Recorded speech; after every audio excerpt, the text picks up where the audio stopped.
In this video, I'll show you how to stop Pinterest from sending you emails. First, open the Pinterest app and tap on your profile picture in the bottom right corner. Next, tap the three-dot menu in the top right corner and select Settings. From the Settings menu, tap Notifications. Here, you'll see separate options for email notifications and push notifications.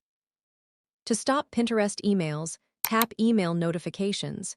You can either disable individual email alerts or tap Turn Off All to stop all Pinterest emails.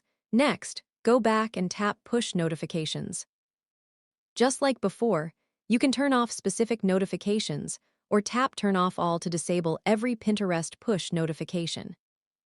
Once you've done that, Pinterest will no longer send you unwanted emails or app notifications. And that's how you can stop Pinterest notifications and emails. If this guide helped you out, don't forget to leave a like, subscribe to the channel, and turn